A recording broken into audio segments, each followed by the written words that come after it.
Welcome to the podcast that explores what virtual assistants want business owners to know when they start asking themselves the question, hey, do I need a VA? I'm Rachel Davila, and after 18 years as a virtual assistant going it alone, I experienced the steep learning curve from the other side of the VA client relationship when I hired my own VA. Joining me on this podcast is a group of friends and colleagues who all have their own take on what busy entrepreneurs need to know to find, hire, and work with a virtual assistant, and mindfully answer the question, hey, do I need a VA? Let's get this episode started. Hi everyone, welcome back to a new episode of Hey, Do I Need a VA? The podcast. This season is all about meeting specialists and strategists to help our listeners determine whether they need a VA or someone else. And if they're asking the question, hey, do I need a VA? Our guest today might be able to help with that answer. Today we're joined by Rachel Anzalone, a sustainable growth advisor and satisfaction strategist who helps purpose-driven entrepreneurs grow their businesses with more impact, profit, and most importantly, satisfaction. In this conversation, we're exploring what it really means to hire the right partner for your business. We'll talk about how to be intentional before you bring on support, how to align your growth with your values, and how to build relationships that sustain your business long term. Welcome, Rachel. Thank you for being here today. Thank you so much. I'm happy to be here with all of you. Great. And for those of you who can't see us, Rachel spells her name differently than me, so that's how we're going to keep ourselves separate because, Rachel squared is all well and good, but we want you to be able to tell us apart. Rachel, you describe yourself as a sustainable growth advisor and satisfaction strategist. What does that mean? And how did you come to connect business strategy with personal fulfillment? Great question. I would say that the inspiration from this really started from working with entrepreneurs and inside of businesses where mostly people who were purpose-driven, who had a big heart, who wanted to work in the world that's going to have impact, change people's lives. And having all of the experience myself in operations and marketing and profitability, all of that stuff, but having learned it the way that most of us do in these very typical, what I would call now sort of old school business environments where, it's you get the work done, you don't talk about your feelings, you don't rest, you don't ask for time off. That's how I learned how to work in the 90s and in the 2000s. It was like work is work and personal is separate from that. But I also had this background in holistic health and wellness. And I felt a real disconnect between here's how I'm supposed to show up and work in the world. And yet here's all the values that I have that are important to me in my personal life. And I was seeing that a lot with my clients and where those two things were just sort of butting up against each other. And over time started to have conversations with my clients around why they were making the choices they were making in their business and whether or not those things were going to be sustainable for them for the long term.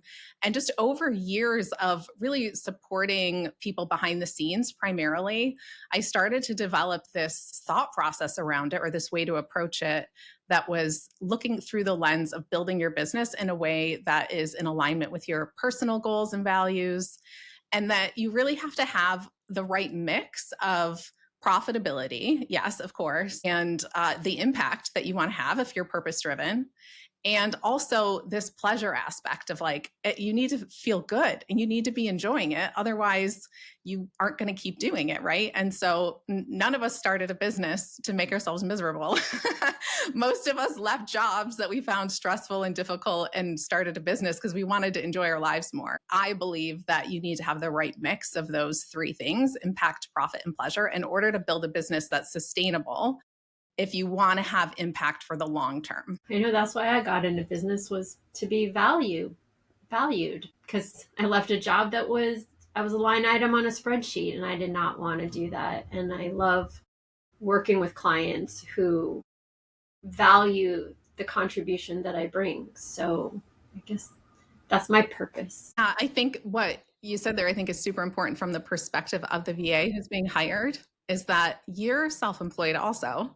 And you have a business because you want to feel valued and feel like you're contributing in a meaningful way. And what I saw in my early years of working with entrepreneurs, particularly online businesses, was that the entrepreneurs had those values for themselves, but they didn't always recognize that the contractors and the VAs and the people that they were hiring to support them in their businesses also have those values and need to be treated with the same respect and the same autonomy and appreciation that they as business owners are looking for. Yeah. We talk a lot about how, from our perspective, virtual assistants are business owners who work with business owners. Like, we're not employees. We don't work for you. We work with you. But that right fit works both sides, right? If a business owner can't value their team member as a business owner, as a colleague, and only looks at them as a transactional helper, then that may not be the right fit if the VA is coming with a relationship perspective. Yeah, absolutely. So how does what you do as a strategist straddle the line? Because the season this year is, when would they hire a strategist versus hiring a VA? I would say some of the key things that I see when I'm having conversations with prospective clients is that at the point where you like when you're at the very beginning, you're just getting started, you need to have a plan, right? You need to have a plan for what your business is going to look like. And a lot of that revolves around setting up foundational things, getting that first sale, creating that first offer, just starting to get the pieces going.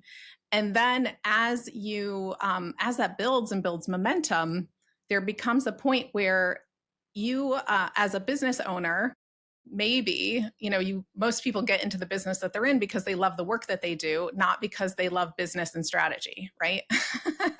And so the operations and the strategy side of the business often are the things that business owners struggle with, because they're like, I just want to teach, or I just want to serve, I just want to take care of my clients with my genius. And so this line between hiring somebody to get stuff done, to help you, to execute, even to build systems, and where you need a strategist, I actually see they really go hand in hand. And the level of strategy might be different. So if you're just getting started, very often, if I'm speaking with somebody who hasn't built those foundational systems yet, they're not actually ready for the type of work that I do one-on-one with people. And so the first thing I'm going to tell them is that they need to build out the systems and the operations of their business in a way so that they can grow. Because very often, particularly people who are visionaries and creatives, they go from idea to execution, and they skip over that big part in the middle where there's planning and an assessment and evaluation. And so often what that looks like is going from the vision to like hiring the execution, but not understanding who they needed to support them, or what that support might look like, or how long that might take. And so I think that there are sort of different layers of strategy, just like there are different layers and different levels of implementation support, and that both are needed. And it just depends on where you're at, which level of which of those things you need. I'm taking notes. Different layers of strategy and implementation. Yes. I think the important thing when you're just getting started is that you are, most of the time, you're just testing stuff out, right? First, to see if it's going to work. And there's a lot of resources for learning how to do that, how to create your first course, how to create your first offer, how to do those first sales, and sort of like that foundational stuff. Once you find those things that work and you start to get a little bit of momentum, then in order to plan to grow, you have to plan to be able to handle that growth when it comes. And that, I think, is a piece that gets missed a lot. And in fact, this is part of how I landed in the work that I'm doing now, is that I initially was getting hired a lot to do marketing strategy and run launches and campaigns for people. And what I found was that that's how everybody was growing. everybody was like, we just need to make more money. So let's do a launch. We need to make more money. We need to sell more things. But now I'm inside their business and I have operations experience, and I'm looking around going like, you can't handle more business. Like, you don't have the systems in place to handle the clients that you're trying to bring in. And so that's where, as a strategist, now I can assess the whole picture and say, before you go try to drive your revenue up, let's make sure that you actually have the support you need and the systems in place to be able to handle that business when it comes. And then that's where bringing in the right VA support becomes really, really important. So, Rachel, what do you tell clients that they're already in trouble? They're already in deep water. They've grown without you, and now they're like, "Oh my goodness, the back end of my business is so messed up, and I don't have supports, and where do I start?" and all this stuff. What do you tell them? Yeah, I think there's a couple of really important things. One is, and it's the scariest thing for anybody to hear and to choose to do. One is that you have to slow down. And you cannot build the airplane while it's flying in the air at like Mach 10, right? Like, you have to slow, when they're going to refuel that airplane, like, they slow it down. If they're going to refuel in the air, they slow it down so the other plane can come up and like ride parallel with it. And now they're refueled to go again. But you can't refuel at top speed, right? And so slowing down, it can be scary because we have this sort of like, oh my God, if I stop, what happens then? What if I stop doing all the things I'm doing? Am I going to lose momentum? Am I going to lose track of all of this? The truth is that you very often have to slow down in order to grow, and like take that step back, scale back to the very most essential pieces so that you can take the time to invest in the things that you need in order to be able to grow. And then the other thing I would say is, I think this is something you guys talk a lot about, is hiring the right people. Very often somebody is completely in that overwhelmed state and they hire quickly without vetting, without really digging into the details of what kind of support that they need. And they hire somebody who maybe isn't a good fit or doesn't have the right skill set for what they're trying to do.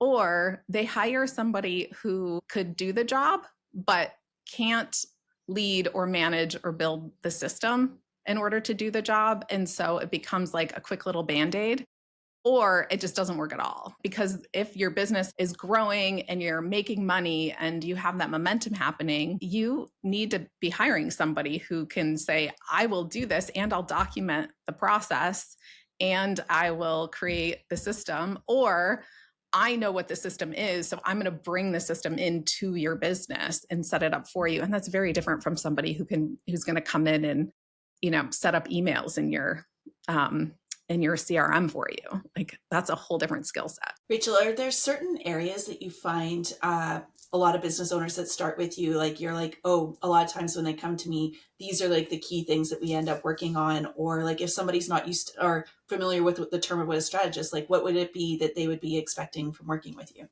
Yeah. So the first thing I would say is most people hire me because they have a vision of growth. They want to make more money. They want to have more impact. They, have this sort of vision of their business. They have lots of things they want to do and they're at capacity. And so usually the things that I identify right off the bat, once we've sort of figured out what the whole vision is, sometimes people aren't clear on that. They're looking at what other people are doing and they're making decisions about how to grow their business based on that. And it doesn't even fit what they're looking for. And that's where that satisfaction strategy piece comes in. It's like, we need to make sure we're heading for the right goal first before we get on the road. But then it's looking at, a lot of times it's the financial pieces of feeling like they're not making enough money or they're not profitable. But then in reality, they don't even know because they're not looking at their numbers and they don't understand their numbers.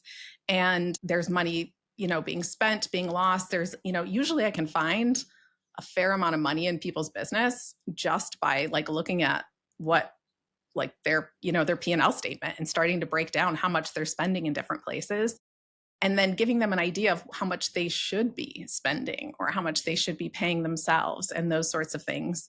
and then creating goals based around that. My process usually really is like the big vision, and then it's let's look at the finances and what that means and what the goal is there.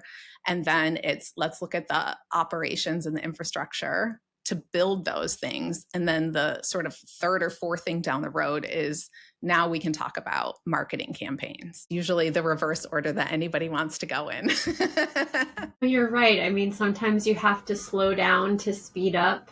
And if you don't know where you are, you can't, we've talked a lot about start where you are and grow from there. Yeah. And so it really does help to have that, like, oh, I am doing really good. And I have some of the elements in place, but not all of the elements in place. And so do you find yourself with that implementation mindset, that execution mindset going, you already have this piece. Here's what, hiring a VA to help you with this piece can then free you up to then do the next piece. Yeah, it's interesting when you said that sort of surprise, like, oh, I am actually doing really well. Here's what came to mind for me is that in the online business space, and often whether that's like service providers, consultants, coaches, people with educational stuff, people who are teaching material online, the majority of us didn't work in a business where we had like visibility into the financials of those businesses. Like we had jobs where we did our work and we got paid, but we weren't looking at the company's P&L statement, right? So we have no idea what those look like.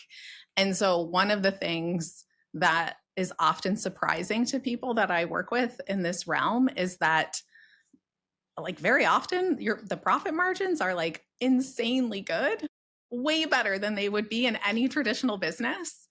And there's a mindset that like, it's not enough. It needs to be better. I see these other people and they're doing $1 million or they're doing $10 million or whatever. And, the fact of the matter is that you could have $1 million business, but if your overhead is super high and your profits are low, then it really doesn't make any difference. I have seen hands-on, like in it deep, people with, $1 million businesses, $5 million businesses, $200,000 businesses. And every one of those owners was paying themselves the same amount at the end. Because to run a $10 million business requires like a lot of overhead. And so I think that that's a big surprise often is what is that you might be doing better than you think you are. and sometimes we're just afraid to look. We talk a lot about the investment of hiring a VA. Yes. And I think to your point, a lot of business owners think in order to get the help I need, I have to go cheap because I need more than I have, or I need more hours than I think I can afford. So you talk about hiring the right help. How do you kind of help clients work with that mindset of anyone will do versus finding the right fit? Yeah, this is super interesting because I think it changes. I think we go through seasons. And so if you're in a season where you have your foundations built and your goal is to sustain, which very often is the case. It's like if you built your business and you're like, I've got 3 kids I'm taking care of and I just want this sustained level, right? Then you can easily look at it and say, in order to sustain this, I need this kind of support and this is what my budget is for that. And that's good. But if you're in a season where you're like, and now I'm ready to grow, then the amount that you're spending, the type of help that you're hiring might be completely different. And it really is an investment. It's like, I'm going to take a lower profit margin because I'm putting money back into the business by hiring somebody to help me get from point A to point B. And then once I get to point B, the revenue will have increased to balance out what I spent. But it really is an investment. I think it's like holdover from, probably 10 years ago, like the 4-hour work week stuff of like, oh, you can hire VAs in the Philippines for $3 an hour to do all these things for you. Like, oh, yeah, probably. And also, how do you feel about paying somebody $3 an hour? Like, does that feel good to you? You know, it's like that's a choice you have to make for yourself. And, very often if we make the choice to invest in paying somebody well, who's going to be committed to our team and taking care of them, then we're going to get a better long-term result. I think this is a lesson too from traditional business, is like traditional businesses, particularly larger ones, franchises, things like that, they know how much it costs to vet, hire, and onboard a new employee. And that's an investment. And so they know that if that person doesn't work out and they leave, they're going to have to vet, hire, and train another person. Like all of that is just money, money, money, money. And so when you don't slow down and do that well, you hire somebody who's not the right fit or not the right level of experience or whatever, at the end of the day, you're losing money because you have to go find somebody else and bring them in and try to, and so I always think it's best to hire somebody who has the skills that you need and to pay for it. Here's the core of this. As a business owner, if I expect my customers to invest big with me because I'm bringing value, then how can I turn around and not invest in somebody else who's going to support me, right? Like, how can I say, oh, well, you should pay me all of this for my strategy, but I'm going to go as cheap as possible in the support that I'm hiring? That feels out of integrity to me.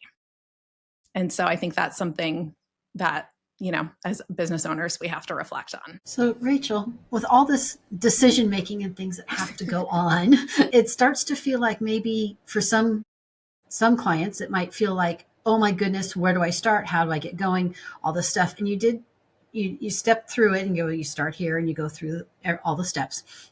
But what happens when they're paralyzed? How do you get them over the first hump to move to this next step and all those things when they're absolutely paralyzed with all the decisions and things they need to do? Well, I think that's what you guys are going to answer, right? How do I need a VA? But seriously, I think that when they're paralyzed, like they're just feeling overwhelmed. Is that what you mean? Like there's so much? Yeah, there's so much. They can't make a decision. There's 1, 2, 3, 4, 5 choices, and they just can't, or they think they can't. Yeah, I think that in terms of like who to hire or what to hire for, right? I think that is the place where you need more guidance and more sophisticated support. Like that's where you would speak with like a strategist or an online business manager or somebody like Rachel, someone who can say, let me help you figure out what your priorities are. And let's get, a clear job description written.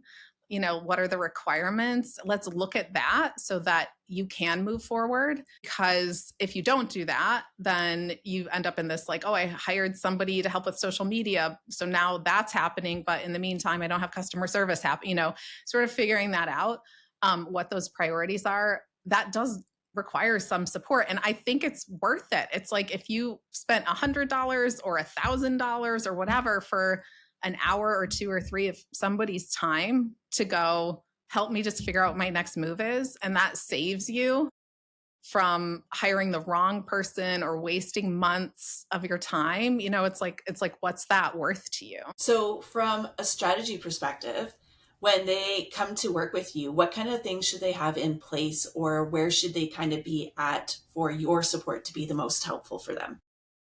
Yeah. So for my one-on-one work with clients, I do sort of 2 different levels of it. I do consulting, which is really for people who have an established business and an established team, and they are fully operational. They have marketing support. They have a team, and they're looking for clear growth strategy, someone to help sort of herd the cats and like narrow in on what the initiatives are and keep the team like focused on track. For the mentoring work that I do and the sort of private strategy intensives, those are I do that more with business owners, with individuals. So I'm not working with the whole team. I'm working with the business owner to help them get clear on what their vision is, what their goals are and how to move forward with those. And so in order to be able to move forward with those things, they have to have some support, right? Maybe they don't have like a full team, but they have at least a VA who's supporting them, or an online business manager, or a marketing assistant, or somebody who is supporting them in their business. They have some systems, they have some structure, they have a proven concept of what they do, they're generating revenue. That's really required to do that kind of work.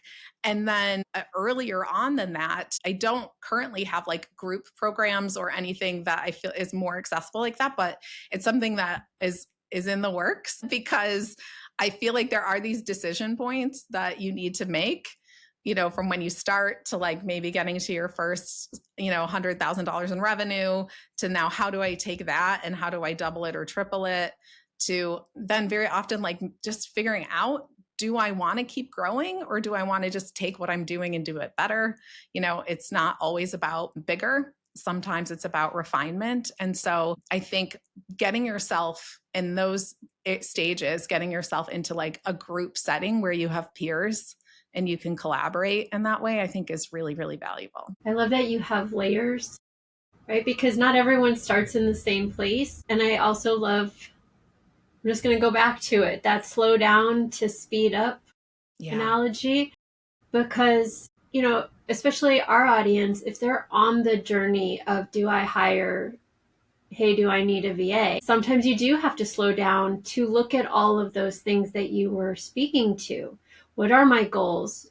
Are they clear enough? Can I verbalize them? Do I have that strategy in place that I then know how to bring somebody on? And if I don't, what do I need to do to get into that place to then ask all the questions that we ask, right?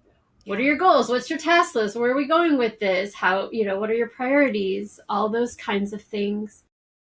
And I love how you don't really give a clear, definitive answer, because each business is unique. Each business owner's goal is unique. And so the level of support that they need by you or by a team can look vastly different depending on where they're at and where they're going and what those goals are. I think that's something that's really important to keep in mind, particularly when you're new in business and you are sort of in those group programs, or you're buying courses, things like that to learn, is that that's not customized for you. And it's like you have to sort of take all that in and then filter it through, like try things out, see if you like this, if you like that, filter it through the lens of, does this work for me? Because there is no one blueprint that works for everybody. And no matter how many online marketers are saying, this is the answer to all your problems, it's probably not. And a piece of it might solve part of your challenges, but all that's so custom, like you said, Rachel, it's like, I have clients who love copywriting and they nerd out about studying the copywriting and learning the techniques. Every time we meet, they're like, okay, so I was following this guy and he says, blah, blah, and they want to implement that stuff. Like, great. Other people don't want anything to do with that. There's 1,000 examples of that, of what your preferences are, what your skill sets are, what you're bringing to the table, what experience you have. And so there isn't a one size fits all for anybody, for anything really. It's really about experimentation and discernment, and just taking the time to get clear on it. Awesome. From your perspective and in your experience, what are things that business owners can do to like cultivate relationships with their team or their VAs to help it so that they want to grow with them through their business versus be in temporarily? Yeah, I think this again, just to harken back to like these more traditional businesses and treating people like they're part of your team, are things like sharing your vision with them as a business owner. Like, what's the big picture, to get people to have buy-in to like, what's the long game here? Why are we doing this? To share things like challenges that you're having, to ask questions of them, like, how can I support you? This was one of probably the most important things that I learned in my years working in the hospitality industry, working in a restaurant franchise. I worked for 3+ years for this company. And by the end of it, I was a director of operations and I had 7 restaurants and like 350 employees on my team. But when I started with them, I was a general manager of 1 Panera Bread. And let me tell you, I didn't want to be there. I did not want to be managing a Panera Bread, but I needed a job, and that's the job I got.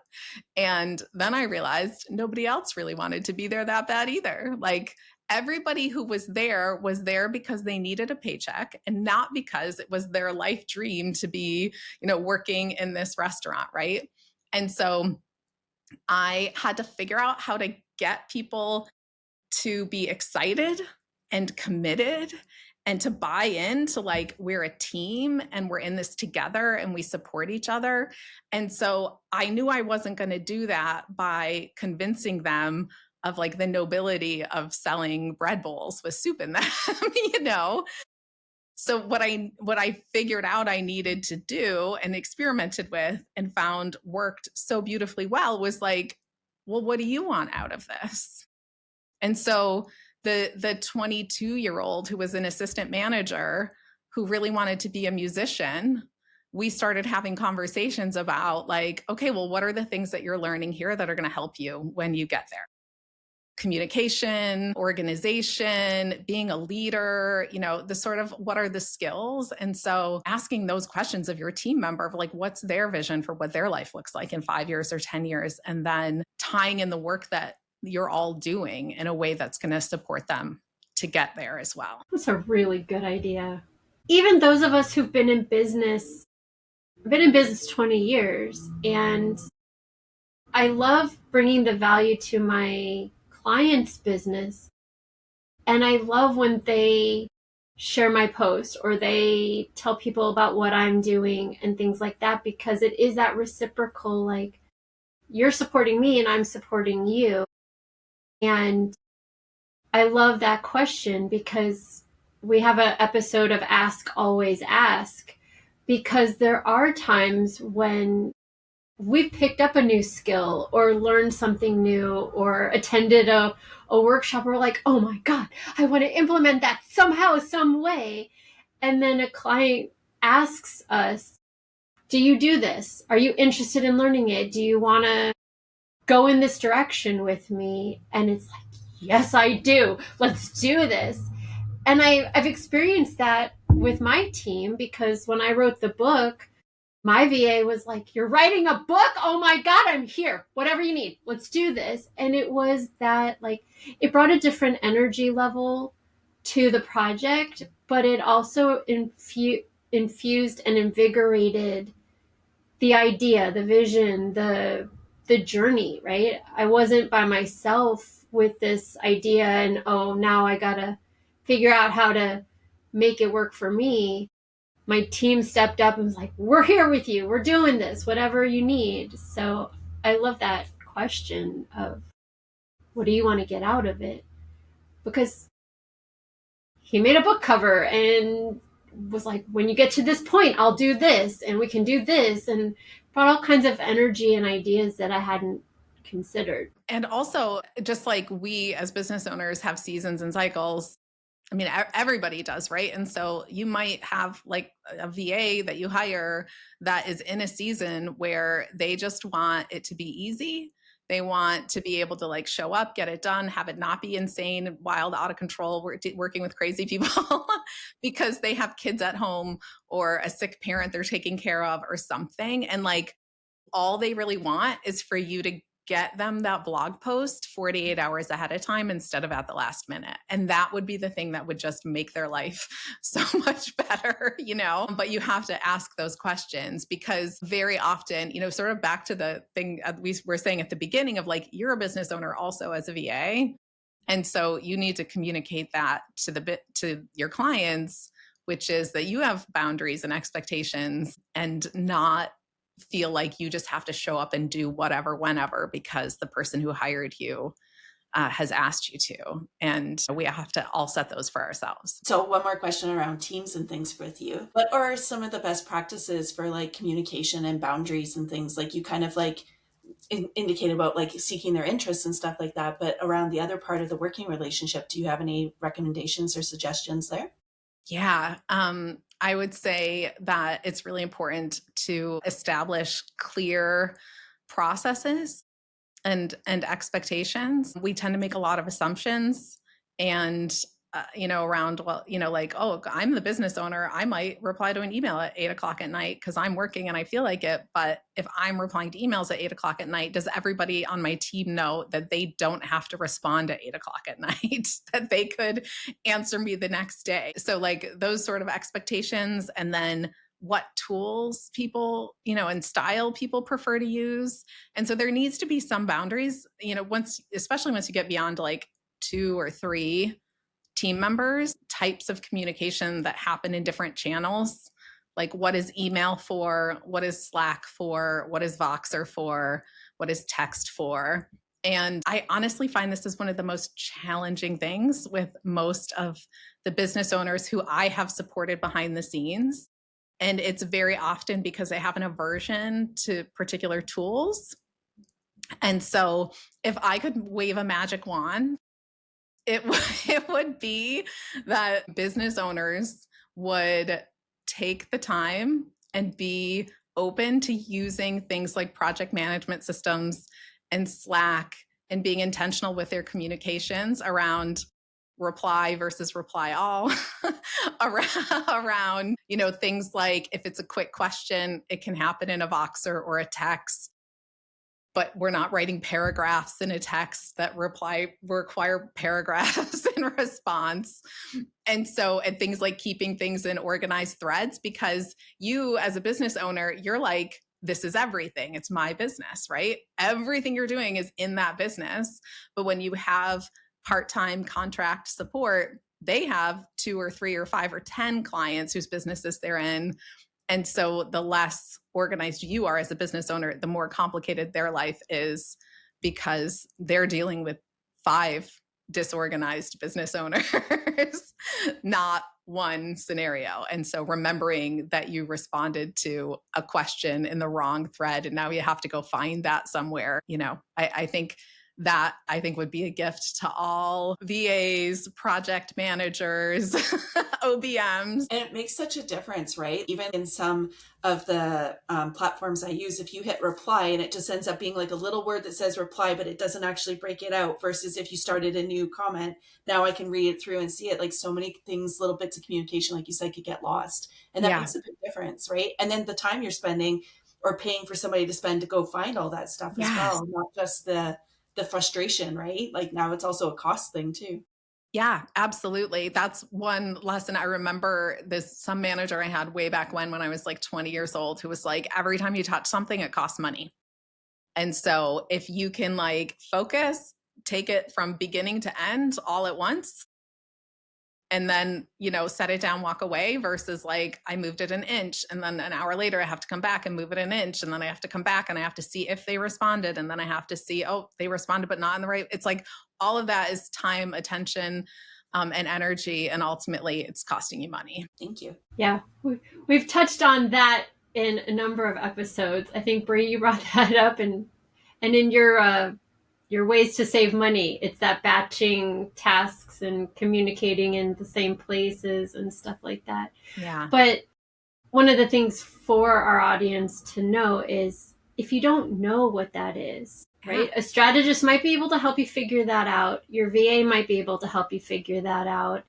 And you don't necessarily need to come to the table knowing how to do all of that, but being open to learning it, I think, is what you're really saying. Is be open to, this will work so much better if, let's put that here, and this is how I receive communication. So, or how do you receive communication? And it's a quality beyond the task list, is knowing how you communicate, what makes it productive for you as the business owner, but also in a way that your VA can help with and support. Yeah. So, and that all comes back to asking, right? It's just asking the questions and setting clear expectations. And some self-awareness. Yes. Yes. Mm-hmm. And if you don't know, test. So for business owners who are listening, who know they need help, but don't really know where to start, what's one intentional step that they can take today to move forward towards more sustainable growth? One intentional step. I think the very first foundational step is to get clarity on where you're going and why. And I think the reason for that is that the path to get there is going to be very, very different depending on what the end goal is. And as I said earlier, very often I see entrepreneurs building a business that isn't the business they actually want to have. And so really getting clear on what those factors are of like what they want their day-to-day experience to be like, what they want, how much they really want to be paying themselves, how much, like, what is the impact that they want to have, getting really clear on that so that they can start to make choices that are moving them in the right direction instead of making choices that are keeping them sort of like with their head just above the water. Thank you. How can our listeners connect with you if they're thinking, hey, I need Rachel Anzalone to get the strategy before I find a VA? Well, first, it's Rachel Anzalone, but I love how No, don't be sorry. It makes me smile. I love that you say Anzalone, but I don't want to confuse anybody because now I'm going to say it's at rachelanzalone.com. My website is rachelanzalone.com, and I have the Pleasure and Profits podcast where we dig into some of these bigger picture strategy type conversations. And find me on LinkedIn and Instagram at Rachel Anzalone. And and happy to connect and talk and help you figure out what your next steps are. Thank you. And from one Rachel, whose name always gets misspelled, to another Rachel, I'm so sorry. That was my bad. All good. We're good. Thank you for being here today as we talked with Rachel Anzalone about sustainable growth in business. If you have any questions, you can find her information in the show notes. If you have any questions for us, you can email them to heyvapodcast@gmail.com or use our link in the link tree to ask any one of us any specifics. If you're so called and you enjoyed this episode, please leave a like, a review, or share it with someone who you think could get the most benefit out of this episode. Thanks so much, and we'll see you next time. Take care. Thank you for joining us on this episode of Hey, Do I Need a VA? The podcast. If you found this episode helpful, please leave a like, comment, or review. And feel free to join our Facebook group, Find, Hire, and Work with a VA, for more tips and tools. If you have any questions, please email them to heyvapodcast@gmail.com. Thanks. We'll see you next time.